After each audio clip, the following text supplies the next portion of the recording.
welcome to I'm Emily. You guys usually can find me behind a desk or stacking books, but today I am in my kitchen and I've cleaned it, but only the parts that you can see. So today I thought I'd make a pancake recipe that I've been making a lot lately because it's super simple, it's quick, you can make it in a blender, which I love, which minimizes cleanup. And what's awesome about it is that you can swap in and out different ingredients depending on what you have. So if you're struggling to find flour, for example, right now, you can use oats and grind them up into oat flour. Or if you're like me and you want to make them gluten-free and dairy-free, you can do that, but you don't have to. So all you need for this recipe is a blender. Mine's just a Ninja smoothie blender and it works fine. If you don't have a blender, again, you don't have to make this in a blender. You can grind up oats in a coffee grinder or a food processor and, just whip it up in a bowl, whatever is convenient for you, which is what I love about this recipe. And first, what we're going to do is grind up our oats. So I have my oats right here. Also, I never have everything pre-measured like I do right now. I'm just doing that to try to look like I know what I'm doing. Oats go in the blender. Then we're gonna put our blender cap on. This is just making the oat flour, which is the base of the recipe. Again, you can use regular flour or whatever flour floats your boat. Here we go.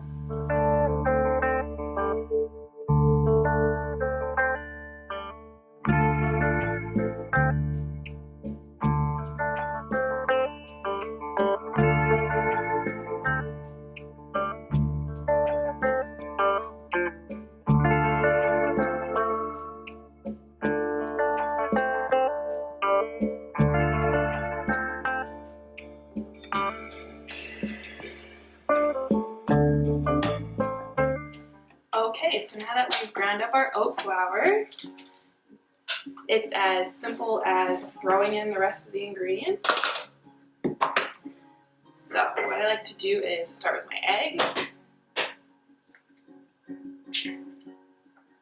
Then I have my milk. Then we're going to add our applesauce, our butter, apple cider vinegar, our sweetener, which I'm using honey, but you can use whatever you like maple syrup or agave, anything. You can adjust the amount of honey based on your preference for how sweet you like your pancakes. Okay, then I'm going to put the cap on that and blitz that up with the wet ingredients. And we're just going to add the rest of our dry ingredients.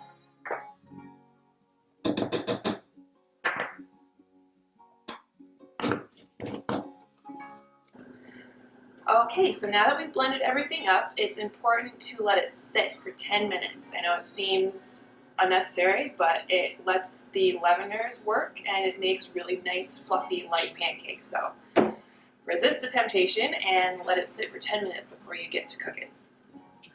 Now you can make these pancakes plain, but I like to add either chocolate chips and or blueberries, whatever you like. And what we're going to do is we're going to use a non-stick skillet.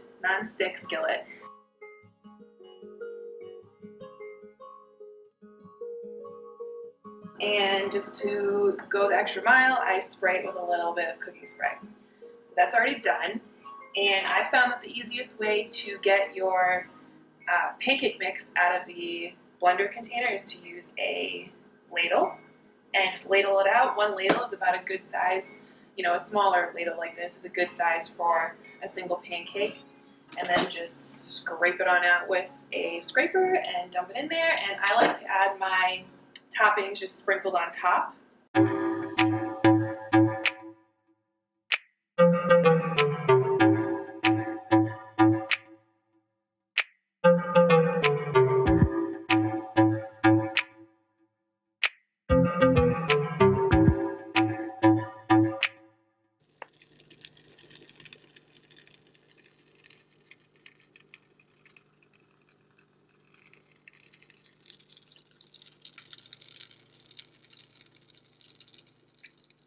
Now once they get puffy and you start to smell the flour cooking, it's time to flip.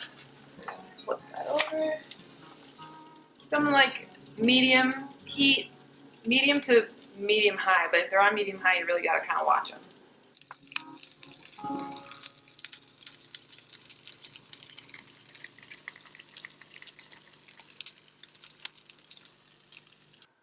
And there you have it, quick and easy blender pancakes. If you're interested in making them, we'll have the link to the recipe that I used down in the description box of this video. And pretty consistently, I can get 5 pancakes out of a half recipe, which is what I did today. Easily can be doubled if you have more people in your house and you want to make more. So I hope you enjoyed, and we'll see you next time.